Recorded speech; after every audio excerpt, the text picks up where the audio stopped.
ونعوذ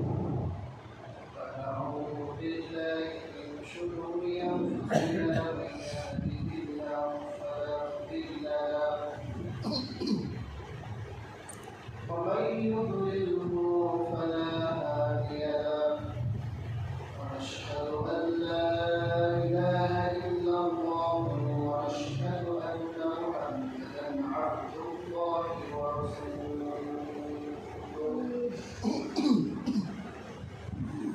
الذي أرسله بالحق بشيرا ونذيرا وداعيا إلى الله بإذنه وسراجا منيرا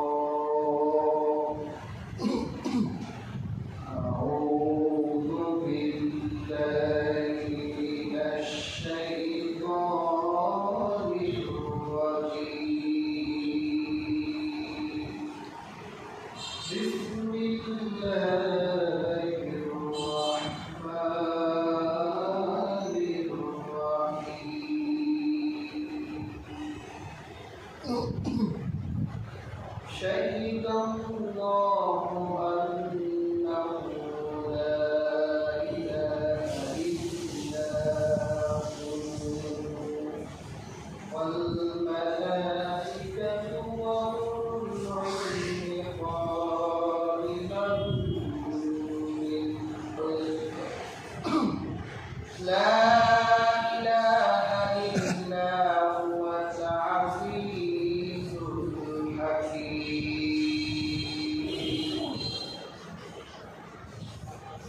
إن الله وملائكته يصلون على النبي يا أيها الذين آمنوا صلوا عليه وسلموا تسليما اللهم صل على سيدنا مولانا محمد وعلى آل سيدنا مولانا محمد مدينة مدينة مؤمنون في والجناحين لدار مدينة شيطان کی تمنا ہے اللهم صل على سيدنا مولانا محمد وعلى آل سيدنا مولانا محمد আলহামদুলিল্লাহ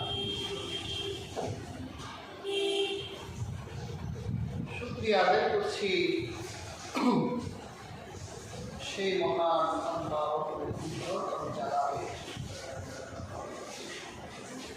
যিনি আপনার এবং আমার উপর ইহসান করেছেন তার পবিত্র করে আসার এবং বসার শক্তি দান করেছে সেজন্যে আল্লাহ সুবহানাহু ওয়া তাআলা কালিমাতুশ শুকর আদায় করছি আলহামদুলিল্লাহ মহাগ্রন্থ আল কোরআনের সূরা আল ইমরান থেকে একটি আয়াতে কারিমা তেলাওয়াত করেছি আয়াতটিতে আল্লাহ সুবহানাহু ওয়া তাআলা বলেন শাহিদাল্লাহু আন্নাহু লা ইলাহা ইল্লা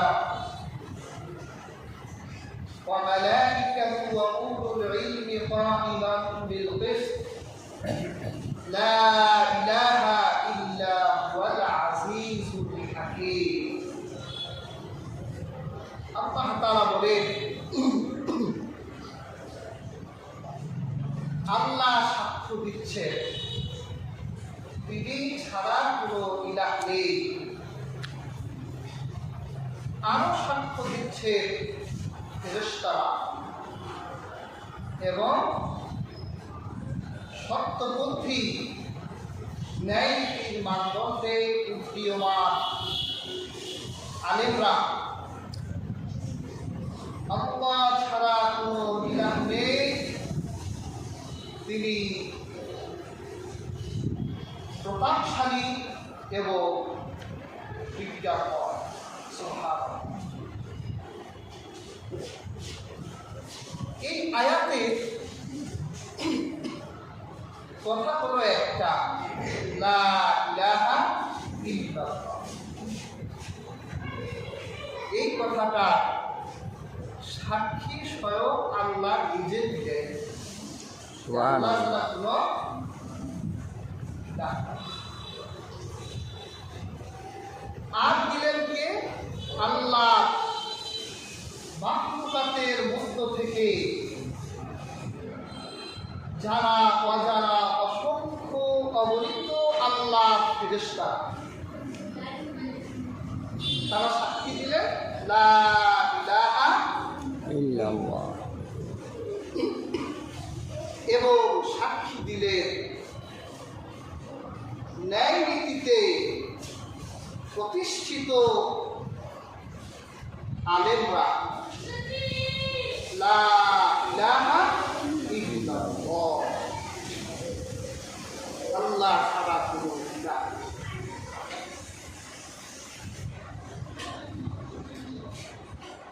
আমরা এই লা ইলাহা ইল্লাল্লাহ এটাকে ইসলামের বেনা বলি। ইসলামের 5টা বেনা আছে। এই 5টি বেনামের একটি বেনা হলো লা ইলাহা ইল্লাল্লাহ।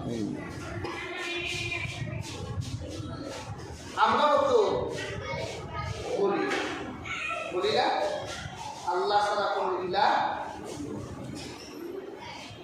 কিন্তু এই লা ইলাহা ইল্লাল্লাহ এটা যে কত গুরুত্বপূর্ণ একটি বিষয়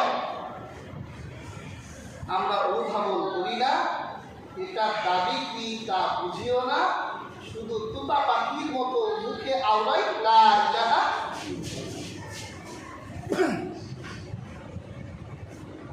এই জন্য আল্লাহ জ্ঞানীদের থেকে সাক্ষ্য নিলেন, কারণ ইসলাম হলো জ্ঞানের ধর্ম। কিসের ধর্ম? আল্লাহ রাসূল যখন এই ধরায় আসলেন,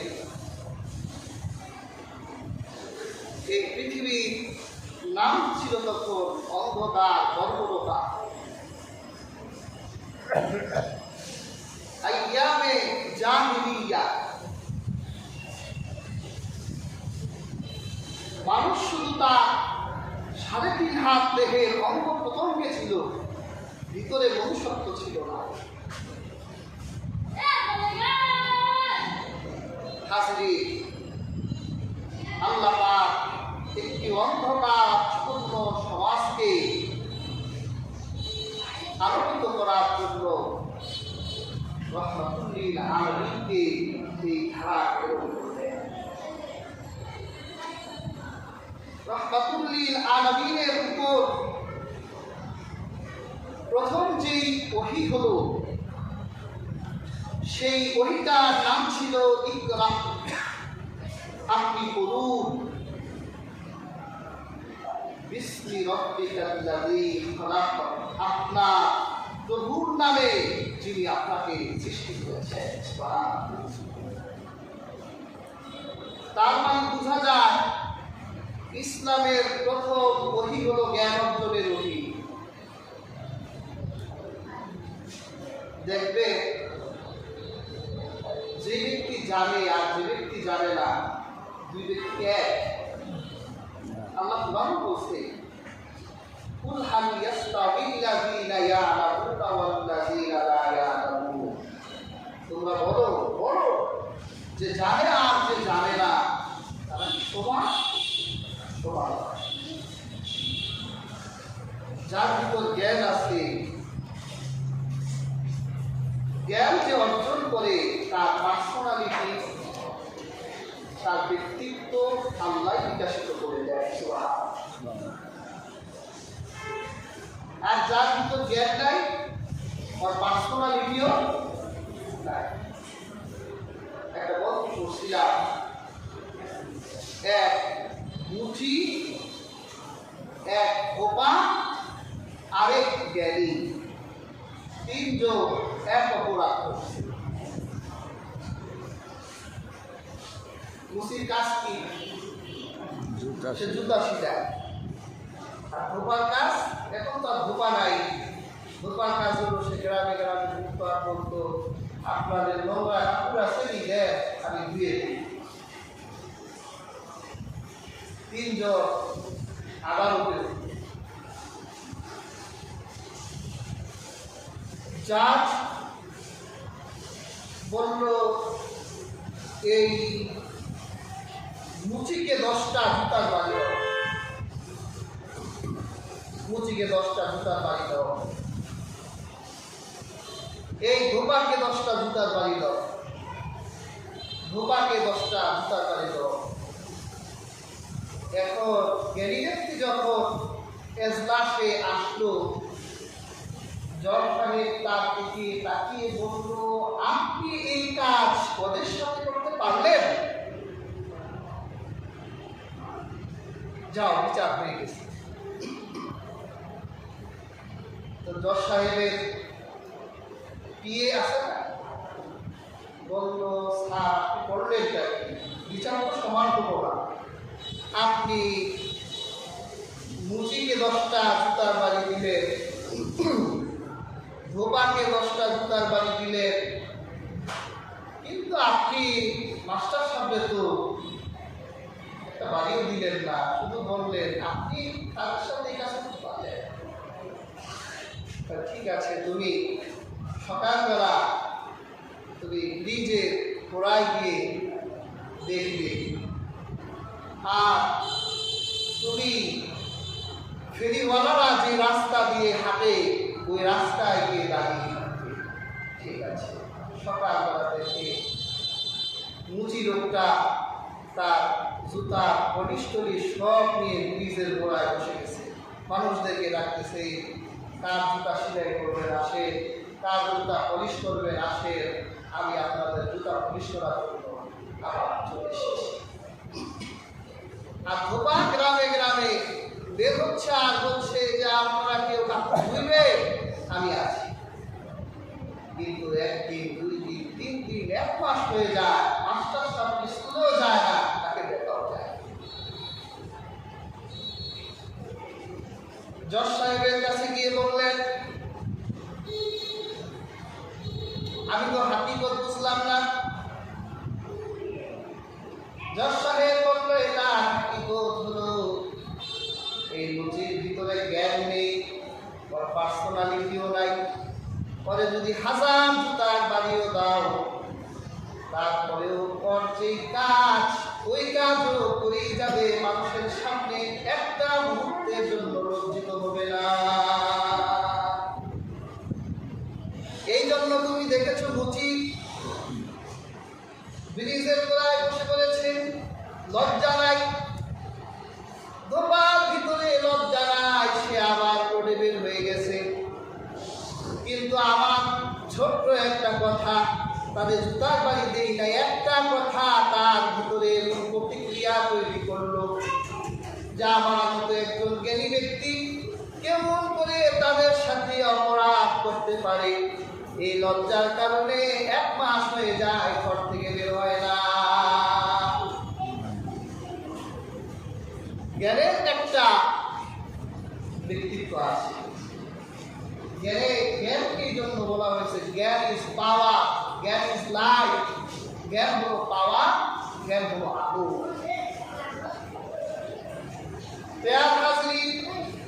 এই এই এই প্যার হাজির, সেই জন্য আল্লাহ সুবহানাহু ওয়া তাআলা পৃথিবীর কারো সাক্ষ্য নিতে চান না। আল্লাহ চায় ন্যায়পন্থী আলেমরা সাক্ষ্য দেখ লা ইলাহা ইল্লাল্লাহ। যদি ন্যায়পন্থী আলেমরা, যদি জ্ঞানী আলেমরা যারা জ্ঞান অর্জন করে তারা যদি লা ইলাহা ইল্লাল্লাহ সাক্ষ্য দেয়, তাহলে আমার আল্লাহ বলে আমার উলুহিয়াত ধন্য হয়ে যাবে। আমি আল্লাহ যে এক উপাস্য, তাদের এই সাক্ষ্যই আমি আল্লাহর জন্য যথেষ্ট। পৃথিবীর আর কেউ সাক্ষী দেখ আর না দেখ, যদি জ্ঞানী ব্যক্তিরা সাক্ষী দেয় যে আমি আল্লাহ এক, তাহলে এটাই যথেষ্ট। বেয়ার হাজরিন, ইসলামের 5 বুনিয়াদের ভিতরে আল্লাহ কালিমা রাখলেন। আল্লাহ এই কালিমার ভিতরে নিজের উলুহিয়াতের কথা বললেন, লা ইলাহা ইল্লাল্লাহ, আল্লাহ ছাড়া কোনো ইলাহ নাই।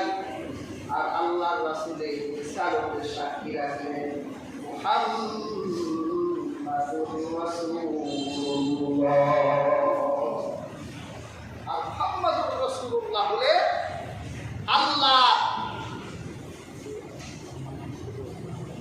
আল্লাহ প্রেরিত রাসূল।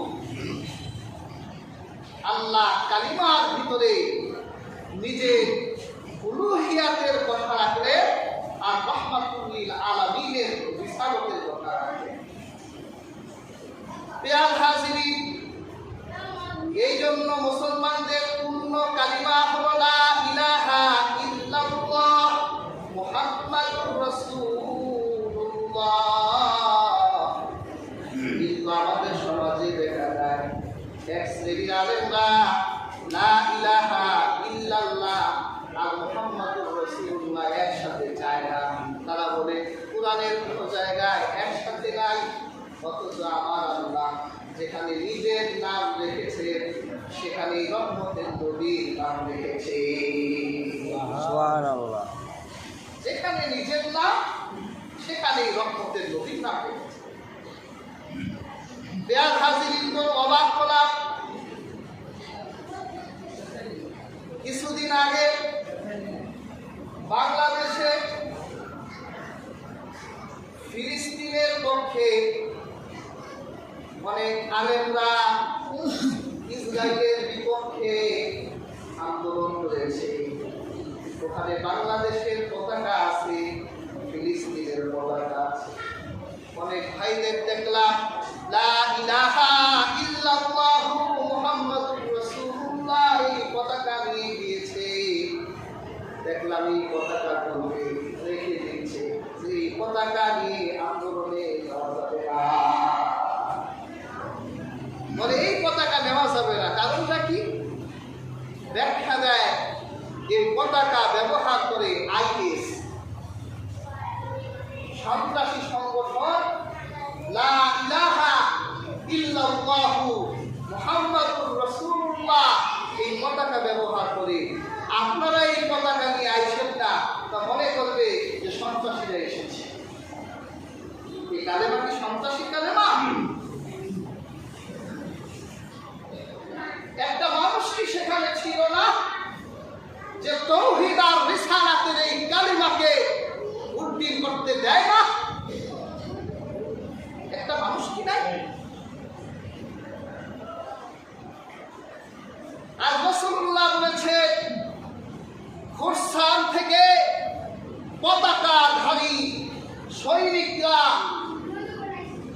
ফিলিস্তিন বিজয় করবে, তাদের সেই পতাকার গায়ে লেখা থাকবে লা ইলাহা ইল্লাল্লাহু মুহাম্মাদুর রাসূলুল্লাহ। তারাও কি সন্ত্রাস থাকে? ইয়া হাজির, এখান থেকে বোঝা যায় যে এরা সত্যনিষ্ঠ মানুষ নয়। যারা কালিমায়ে লা ইলাহা ইল্লাল্লাহ মুহাম্মাদুর রাসূলুল্লাহ মানুষের সামনে প্রদর্শন করতে ভয় পায়, তারা সত্যনিষ্ঠ আলেম হতে পারে না। আর যারা সত্যনিষ্ঠ ন্যায়ের মানদণ্ডে উঠতি, তাদের কাছে লা ইলাহা ইল্লাল্লাহ মুহাম্মাদুর রাসূলুল্লাহ মর্যাদা আছে, এর দাবি তারা পূর্ণ করতে জানে। তারা এই লা ইলাহা ইল্লাল্লাহ 100 টাকার বিনিময়ে, 200 টাকার বিনিময়ে, 500 টাকার বিনিময়ে বিক্রি করে না।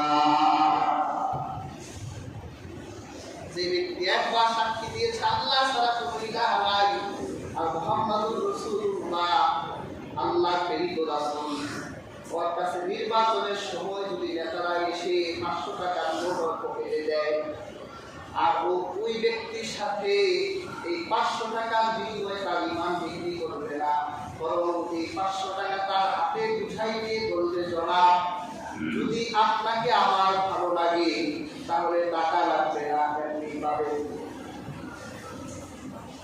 আর যদি এই ব্যক্তি 500 গ্রহণ করে, আবার আরেকবার এলো, কত দিছে তোরে? 500 এই 1000, তাহলে বুঝবেন ওর কালিমার দাম 500 আর 1000ই।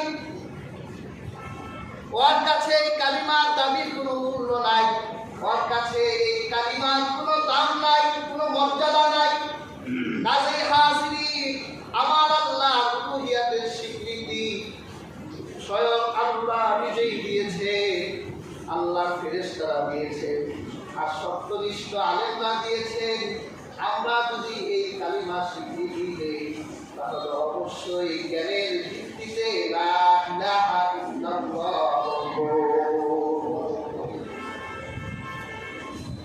জ্ঞান লাগবে আমাদের, কারণ আমাদের ধর্ম জ্ঞানের ধর্ম। প্রিয় হাজিরিন, এই 5টা ভিত্তির আরেকটা ভিত্তি হলো নামাজ। আপনি নামাজ পড়বেন, জ্ঞান ছাড়া নামাজ পড়লে আপনার নামাজ কবুল হবে না, নামাজের জ্ঞান আপনার অর্জন করতে হবে। তাই তো আল্লাহর হাবিব বলেছেন, তলাবুল ইলমি ফারিদাতুন আলা কুল্লি মুসলিম, প্রত্যেক মুসলমানের জন্য ইলম অর্জন করা ফরজ করা হয়েছে। অর্থাৎ আপনার কাছে যে ইবাদত ফরজ, ওই ইবাদতের জ্ঞান অর্জন করা আপনার জন্য ফরজ। আপনার জন্য সব জানতে হবে, আপনি সব জানতে হবেন।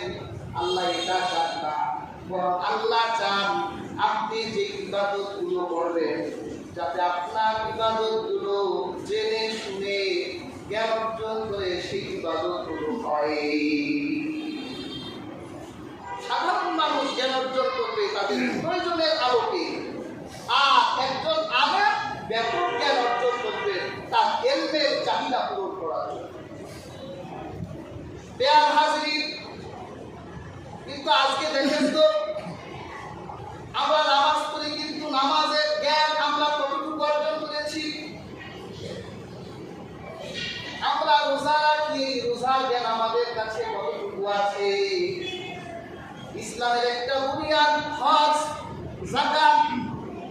যারা হজ করছে, যাকাত দিচ্ছে, এই হজ আর যাকাতের কতটুকু জ্ঞান তারা অর্জন করছে?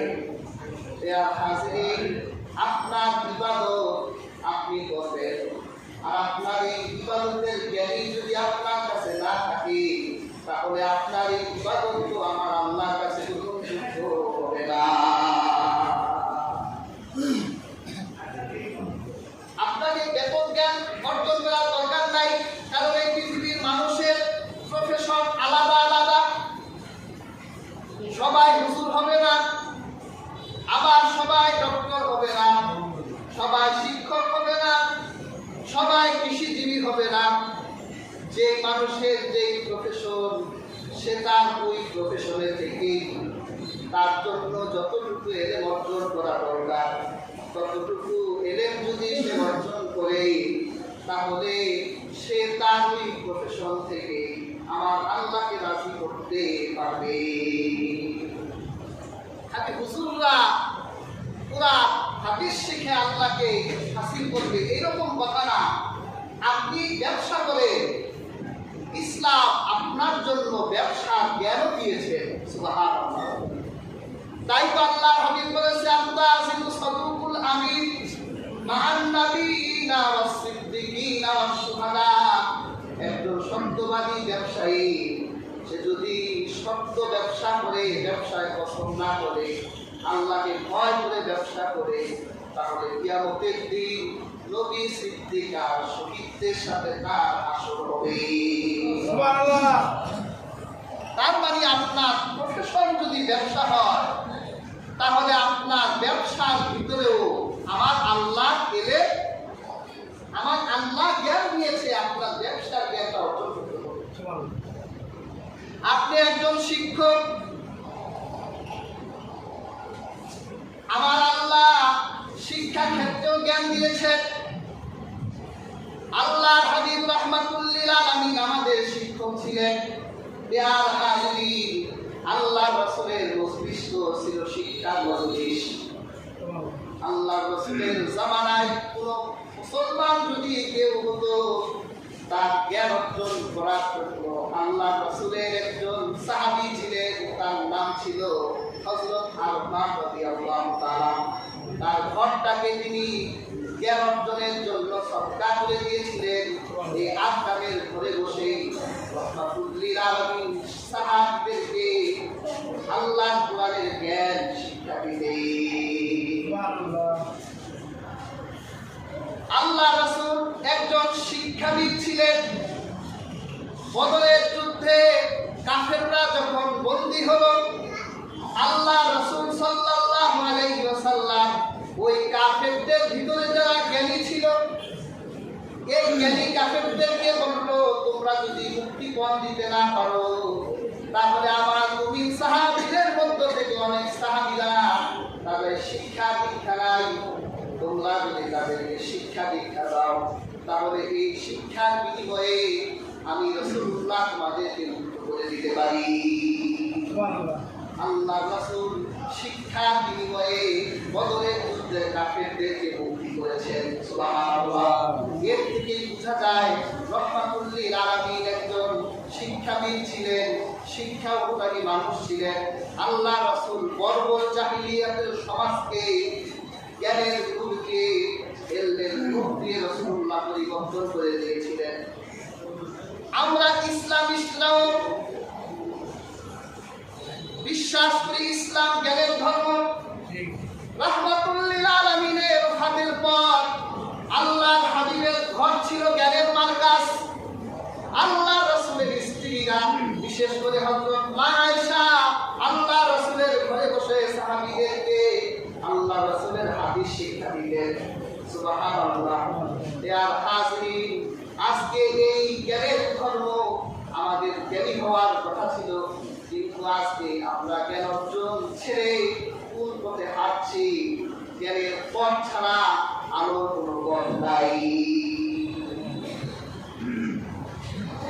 আর আমরা চক্রান্তের শিকার হয়েছি। আজকে পৃথিবী জ্ঞান বিজ্ঞানের নেতৃত্ব দিচ্ছে পশ্চিমারা, ইউরোপিয়ানরা, ঠিক না? কিন্তু এক সময় এই পৃথিবী জ্ঞান আর বিজ্ঞান দিয়ে আমরা শাসন করতাম।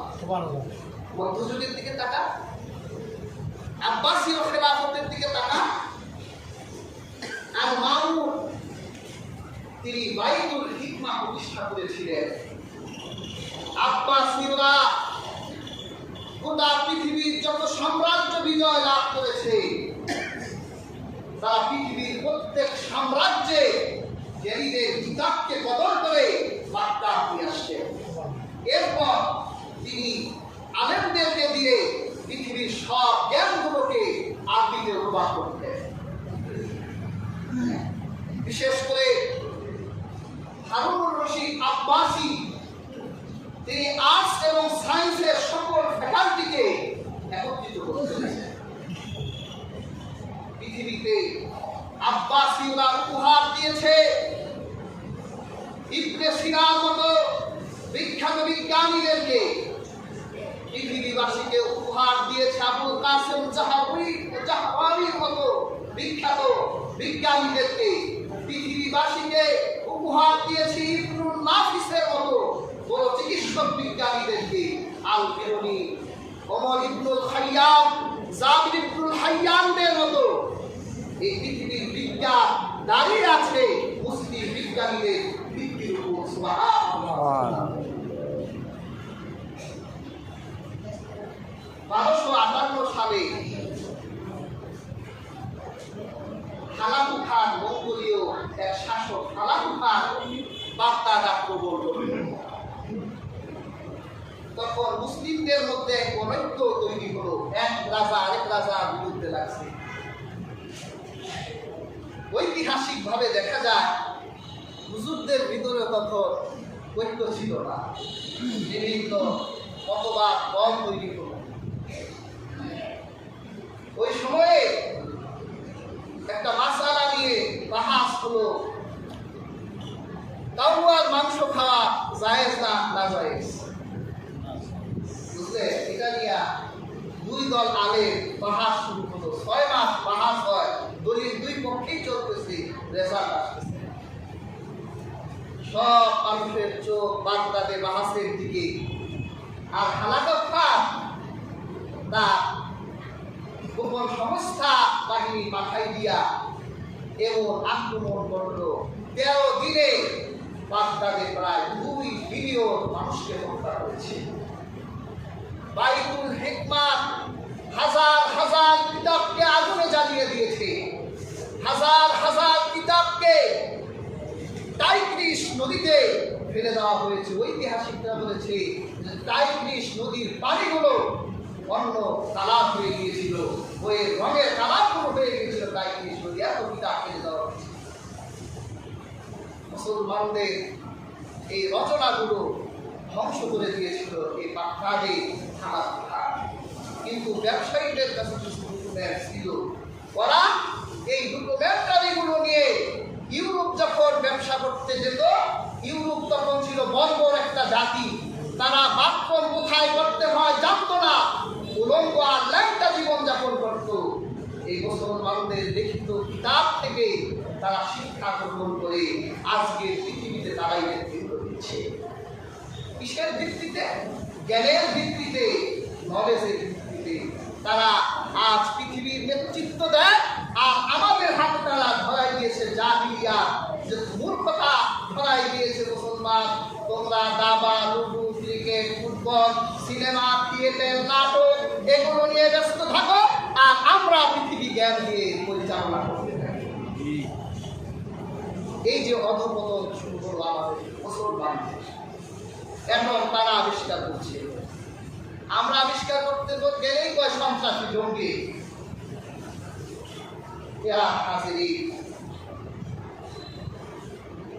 এভাবে আমরা পৃথিবীর নেতৃত্ব আর কর্তৃত্ব থেকে দূরে সরে গিয়েছি।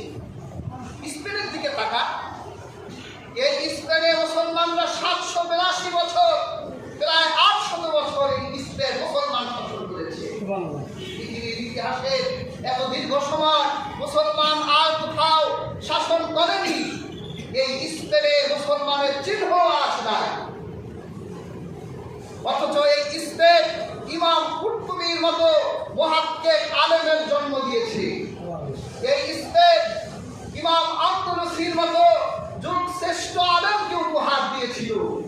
এই স্পেন আবুল কাসিম জাহরানি, যার নাম বললাম, তার লিখিত একটা কিতাব আছে। তার এই কিতাবে 30টি খণ্ডে, তিনি একজন শৈল চিকিৎসক ছিলেন। 30 খণ্ডের তার এই কিতাবে তিনি প্রায় 300টি রোগের উদ্ভাবন করেছেন এবং 300টি রোগের নির্ণয়ের সমাধান দিয়েছেন। তিনি প্রথম পৃথিবীর একমাত্র শৈল চিকিৎসক ছিলেন যিনি 300 রোগের যন্ত্রগুলোকে তিনি তার কিতাবে চিত্রায়িত করে গেছেন। এই যে আমরা কেচি দেখি না, এই কেচির আবিষ্কারক আবুল কাসেম জাহরানি। তিনি এভাবে অনেকগুলো যন্ত্র পৃথিবীবাসীকে উপহার দিয়ে গিয়েছেন। প্রিয় হাজিরিন, এই পৃথিবীর নেতৃত্ব আর কর্তৃত্ব মুসলমানরাই করত। কিসের ভিত্তিতে? জ্ঞানের ভিত্তিতে, নলেজের ভিত্তিতে। আজ আমরা সেই জ্ঞান ছেড়ে আজ আলাপ আয়েশা বিলাসিতায় মুক্ত হয়ে গিয়েছি। আলাদা আমাদের ঘুম পাড়ায় রাখছে, আমাদের আমিরদেরকে ঘুম পাড়ায় রাখছে। আপনারা তেলের খনি পেলেন, আপনারা সোনার খনি পেলেন, আপনাদের কষ্ট করে জ্ঞান অর্জন করা লাগে। আপনারা আমি নোংরা মানুষ, আপনারা তেল বেচেন আর খান, সোনা বেচেন, খনিজ বেচেন আর খান, আপনারা সোনার পালনকে ঘুম আসেন, আমরা আপনাদের সেবা করব। আমাদের আমিরগুলো আজ সেই সেবায় করে আছে, ঘুমিয়ে আছে। তার ভাই তাকে ডাকছে যে আমাদের সাহায্যের কথা, আমাদের শরীরগুলো পৃথিবীর মুখ থেকে মুছে যাচ্ছে, আমাদের শরীরের কথা শরীরে উপহার করা যায়। আমাদের মনগুলো চিৎকার করে আমাদেরকে ডাকতে থাকে, যাই পৃথিবী থেকে আমার একজন ভাই নেই যে আমার ইজ্জত সম্ভ্রমে সুরক্ষা দিবে। আমরা আমাদের সেই বন্ধের জন্য একটা ভাই তাদের কাছে পাঠাতে পারি না। এর একমাত্র কারণ হলো আমরা আরাম আয়েশার বিলাসিতা নিজেদেরকে বন্ধ রেখেছি। কাজে হাজরিন, ইসলাম জ্ঞানকে যেমন নিয়ামত হিসেবে আমাদেরকে দিয়েছে, ইসলাম জ্ঞানীকেও মহান করেছেন। সুবহানাল্লাহ। তাই তো আল্লাহর হাবিব বলেন, যদি কোনো ব্যক্তি জ্ঞান অন্বেষণ করার জন্য বের হয়, তার সম্মানে দূরের ফেরেশতারা তাদের দুধের পাখাগুলো সেই জ্ঞানীর পায়ে নিচে বিছাই দেন। সুবহানাল্লাহ বলেন। দেখি তো না, এই জন্য আমাদের বুদ্ধি বিশ্বাসও কম, কিন্তু রাহমাতুল্লিল আলামিন বলেছে যে জ্ঞান অর্জন করার জন্য ঘর থেকে বের হয়, তার পায়ের নিচে আল্লাহ দুধের ফেরেশতারা দুধের পাখা বিছিয়ে দেন। শুধু তাই নয়, আল্লাহর হাবিব বলেছে সমুদ্রের মাছগুলো তার জন্য দোয়া করতে থাকে। পেয়ার হাজির, সমুদ্রের মাছ কিন্তু একটা দুইটা না, যদি ইলিশ একটা মাছ হয় তাহলে এই ইলিশের কোটি কোটি ট্রিলিয়ন ট্রিলিয়ন বাচ্চা আছে। এরকম সমুদ্রের ভিতরে যত প্রাণী আছে, যত মাছ আছে, সমস্ত মাছগুলো ওই কলবে ইলমের জন্য দোয়া করতে থাকে। আল্লাহ রাসূল বলে শুধু তাই নয়, গর্তের পিপিলিকাগুলো তার জন্য দোয়া করতে থাকে। আল্লাহ একজন জ্ঞানীকে যেমন মর্যাদাবান করেছেন, আল্লাহ কোরআনের জ্ঞানীর মর্যাদা দিয়েছেন। আপনি মহাগ্রন্থ আল কোরআনের সূরা, আপনি কোরআন কারীমের আল্লাহ তাআলা হযরত সুলাইমান নবীর কথা বলেছেন। আপনারা হযরত সুলাইমান আলাইহিস সালামের নাম শুনেছেন। তিনি এমন এক নবী ছিলেন, হযরত সুলাইমান আলাইহিস সালাম শুধু নবী ছিলেন না, বরং আল্লাহ তাকে পৃথিবীর কর্তৃত্ব দান করেছিলেন। সুবহানাল্লাহ। তিনি একজন নবী ছিলেন, আবার একজন কিং ছিলেন। আল্লাহ পয়গম্বর হযরত সুলাইমান আলাইহিস সালাম, আল্লাহ তাকে আরেকটা মুজিজা দিয়েছিলেন। এই গোটা পৃথিবী পরিচালনা করার জন্য আল্লাহ তাকে একটা দ্রুত বাহন দিয়েছিলেন। আল্লাহ তাকে একটা হেলিকপ্টার দিয়েছিলেন, একটা তথ্য দিয়েছিলেন। তিনি এই তথ্যের উপর যখন বসতেন, তার সৈন্য সীমান্ত রাজ পরিষদ বর্গকে নিয়ে এই হেলিকপ্টারটাকে আকাশে নিয়ে মুহূর্ত সময়ের মধ্যে পৃথিবীর এক প্রান্ত থেকে আরেক প্রান্তে নিয়ে যেত। এই আবিষ্কার, আকাশে যে উড়া যায়, এই থিওরি সবার আগে পৃথিবীকে দিয়েছে কোরআন। কে দিয়েছে? কোরআন দিয়েছে। হযরত সুলাইমান আলাইহিস সালামের আগে এই পৃথিবীর মানুষ জানতো না যে আকাশে উড়া যায়। এই হেলিকপ্টার, বিমান, এগুলো তো শুক্র 8 দিনে আবিষ্কার হয়েছে, কিন্তু পৃথিবীতে প্রথম আকাশে উড়া যায় এই তথ্য দিয়েছে কোরআন। হযরত সুলাইমান আলাইহিস সালাম তিনি আকাশে উঠেছে, কারণ গোটা পৃথিবীর রাজত্ব আল্লাহ হযরত সুলাইমান আলাইহিস সালামকে দিয়েছিলেন। হযরত সুলাইমান আলাইহিস সালাম একদিন আকাশে উঠলেন, রাজবর্গ পরিষদ নিয়ে রওনা করে। হঠাৎ করে হযরত সুলাইমান দেখলেন তার রাজপ্রাসাদের ভিতরে উদ্ভুত পাখি নাই। হযরত সুলাইমান রাগ হয়ে গেলেন, উদ্ভুত কোথায়? কারণ এই উদ্ভুত পাখির একটা বিশেষ বৈশিষ্ট্য ছিল। হযরত সুলাইমান যখন আকাশ দিয়ে উঠলো তখন কোন জায়গায় মিঠা পানি আছে হুদহুদ পাখি আকাশ থেকে পড়ে দিতে পারত। একটা মানুষ পারতো না, কিন্তু একটা হুদহুদ পাখি পারত। তো সুলাইমান আলাইহিস সালাম চিন্তা করলো, এখন যদি আমার পানির পিপাসা লাগে তাহলে আমি হুদহুদ কোথায় পাবো, ও কোথায় গেল? সুলাইমানের মেজাজ তো খারাপ হতো যে হুদহুদ ফিরে আসার পর যদি উপযুক্ত কারণ আমার সামনে দর্শাইতে না পারে তাহলে আমি হুদহুদকে জবাই করে দিব। হুদহুদ তো যখন রাজ্যে আসলো, হুদহুদের দোস্তরা বলে আজকাল খবর আছে, যদি উপযুক্ত কারণ না দিতে পারো তাহলে তো খবর আছে। হযরত সুলাইমান আলাইহিস সালাম হুদহুদকে বলল, তুই কোথায় গিয়েছিলি বল। কোরআনে এসেছে হুদহুদ বলল, জিতুকা মিন সাদাকিন বিনাবানিয়াতি, আমি গিয়েছিলাম সাবা শহরে, আমার কাছে এক নাবা, আমার কাছে এমন এক সংবাদ আছে যা শুনলে আপনি অবাক হয়ে যাবেন। সুলাইমান নবী বলল, কি সংবাদ বলুন। আমি দেখলাম সাবা শহরের উপর এক নারী কর্তৃত্ব নেতৃত্ব দেয়।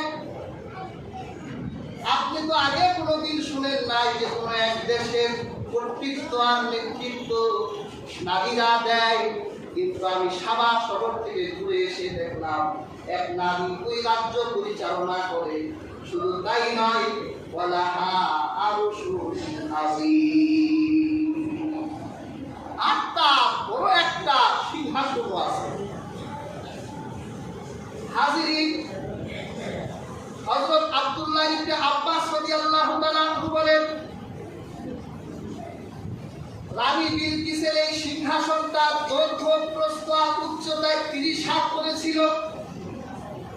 পুরো সিংহাসনটা দামি দামি পাথর দিয়ে তৈরি করা হয়েছিল। এই সিংহাসনটা 1000 যুবক পাহাড় হতো।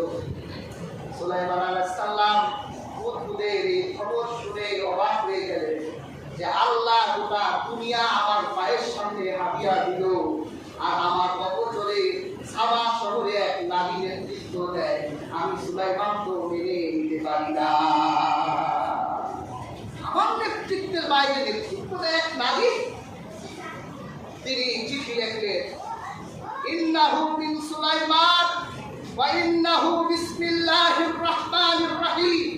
সুলাইমানের পক্ষ থেকে বিসমিল্লাহির রহমানির রহিম, হে নারী, তুমি যদি আল্লাহকে ভয় করো দ্রুতই তুমি আমার বশ্যতা স্বীকার করো, নতুবা তোমার সাবা শহরকে আমি মুহূর্তের মধ্যে পৃথিবীর মুখ থেকে ঢিলে করে দিব।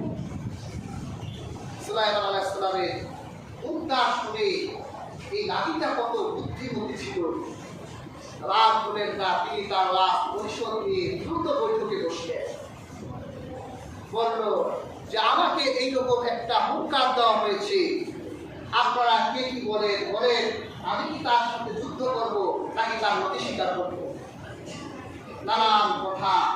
অবশেষে হযরত সুলাইমান আলাইহিস সালামকে পরীক্ষা করার জন্য এই নারী তার রাজ্যে সবচেয়ে দামি কিছু পাথর, হীরা, মণিমুক্তা এগুলো দিয়ে উপহার হিসেবে সুলাইমানকে পাঠালেন যে তিনি যদি এই উপহার গ্রহণ করে তাহলে মনে করব যে তিনি দুনিয়াদার, তাহলে আমি তার বিপক্ষে লড়ব। আর যদি তিনি এটা গ্রহণ না করে তাহলে মনে করব যেটা তিনি ন্যায় ও নীতির উপর নিষ্ঠাবান, আমি তার স্বীকার করব। যখন বিলকিসের পক্ষ থেকে দূত হযরত সুলাইমানের রাজ্যে ঢুকলো, গিয়ে দেখলো সুলাইমানের রাজ্য থেকে 3 কিলোমিটার দূরে সেই পাথর হাদিয়া করছে, ওই পাথর দিয়ে রাস্তা ঢালাই করছে। এক ব্যাগ পাথর নিয়ে গেছে, এখন দেখে 3 কিলোমিটার রাস্তা ওই পাথর দিয়ে ঢালাই করা। সুলাইমানের কাছে আর না যে ফিরে গেল যে এই রাজা তো ন্যায় আর নীতির উপর নিষ্ঠাবান। বিলকিস বলল, ঠিক আছে, তাহলে চলুন আমরা তার কাছে গিয়ে নথি স্বীকার করি। তিনি যে দিন পালন করে আমার বাসনা, আমি তার দিনকে গ্রহণ করব। রওনা হলেন। 7 কামরার ভিতরে তার সেই সিংহাসন তালাবদ্ধ দেওয়া হলো। 1000 যুবককে রেখে যাওয়া হলো পাহারা দিবা, যাতে চুরি না হয়ে যায়। রওনা হয়ে গেল। হযরত সুলাইমানের রাজত্ব থেকে যখন বিলকিস 3 মাইল দূরে, তখন হযরত সুলাইমানের ভিতরে একটা বাসনা জাগ্রত হলো যে আমার কাছে এই মহাসম্রাটটি আসছে, তাকে তো উপহার দেওয়া দরকার। আমি তাদের সারপ্রাইজ করতে চাই। কিভাবে? আমার এই রাজ পরিষদের ভিতর থেকে কে আছো যে রানী বিলকিসের সেই সিংহাসনটা আমার কাছে এই মুহূর্তে এনে দিতে পারো? এরকম কেউ থাকলে তাড়াতাড়ি বলো, সে 3 মাইল দূরে আছে, দ্রুতই সে আমার এখানে চলে আসবে। কোরআনে এসেছে একটা জিন দাঁড়ালো।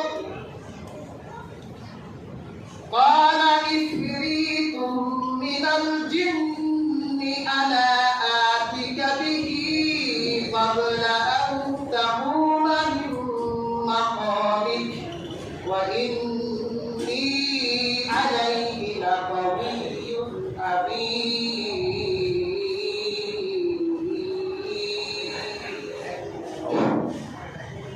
يا حسين একটা জিন দাঁড়িয়ে বলল, আমি এই সিংহাসনটাকে আপনার কাছে এনে দিতে পারি, তবে সময় আমাকে দিতে হবে যে আপনি যতক্ষণ সময় রাজ্য পরিচালনা করেন এই পরিমাণ সময়ের ভিতরে আমি এনে দিতে পারবো। এই ক্ষেত্রে আমি বিশ্বস্ত এবং পরিশক্তিশালী। 3 ঘন্টা সময়ের মতো অনেক মুফাসসিররা বলেছে যে জিনটা 3 ঘন্টা সময় চাইল। 6 মাসের পর 3 ঘন্টার ভিতরে কি বলে, আমাদের সমাজে এখনো অনেক মানুষ আছে যারা জিনের অস্তিত্ব স্বীকার করতে চায় না। দেয়ার হাজরে যারা জিনকে অস্বীকার করে আমরা তাদেরকে কাফের বলি, সে মুসলমান নয়। কারণ কুরআনের অসংখ্য আয়াতে আল্লাহ জিনের অস্তিত্বের কথা বলেছে। তো জিনকে অস্বীকার করার অর্থ হলো সে আল্লাহ কুরআনের কমপক্ষে অনেকগুলো আয়াতকে সে অস্বীকার করে। কাজে আমরা জিনের অস্তিত্বকে স্বীকার করি। আল্লাহ তাআলা জিনদের ভিতরে এই ক্ষমতা দিয়েছে। বিশেষ করে আমাদের মেডিকেল ডিপার্টমেন্টে অনেক ডক্টররা স্বীকার করতে চায় না, বলে জিনটির মধ্যে কিছু নাই। হযরত সুলাইমান আলাইহিস সালাম বলল, না, অনেক সময় হয়ে যায়, আমাকে দ্রুত, এর চেয়ে আরো দ্রুত কে এনে দিতে পারো দাঁড়াও। আল্লাহ কোরআনে বলেছেন, ক্বালাল্লাযীনা ইনদাহু ইলমুম মিনাল কিতাব। হযরত সুলাইমানের কাছে একজন কিতাবের জ্ঞানধারী একজন আলেম ছিল। এই আলেম দাঁড়িয়ে গেল। সুবহানাল্লাহ। একজন আলেম যার ভিতরে আল্লাহ কুরআনের, আল্লাহ কিতাবের জ্ঞান আছে। এই আলেম দাঁড়িয়ে বলল, আনা আতিকা বিহি ক্বাবলা আইয়াতাতা ইলাইকা তারফু। সুলাইমান, আপনি শুধু চোখের নজর ফেলবেন, আমি আপনার চোখের নজরই গাইয়ে দিতে পারবো। সুবহানাল্লাহ। কয়েক ন্যানোসেকেন্ড সময় লাগে চোখের নজর ফেলতে। হযরত সুলাইমান আলাইহিস সালাম বলল, হ্যাঁ, এই সময়টাই আমার দরকার ছিল। হযরত সুলাইমান আলাইহিস সালাম ইয়ামেনের দিকে তাকিয়ে চোখের একটা নজর দিল আর দেখলো যে গায়েবী ভাবে মাটির নিচ থেকে এসে হযরত সুলাইমানের রাজপ্রাসাদের মাটিগুলো সরে গেল আর রানী বিলকিসের সিংহাসনটা উঠে গেল। সুবহানাল্লাহ। কি বলছিল? মুফাসসিররা বলছে যে এই কিতাবের জ্ঞানধারী এই আলেম, তার নাম ছিল আসিফ ইবনে বাকিয়া। এই লোকটা ইসমে আজম জানতো, আর সে ইসমে আজম বলার সাথে সাথে আল্লাহ তার কারামতকে প্রকাশিত করে দিলেন। অনেকের মতে তিনি শুধু এতটুকু বলেছিল, ইয়া হাইয়ুন ইয়া কাইয়ুম।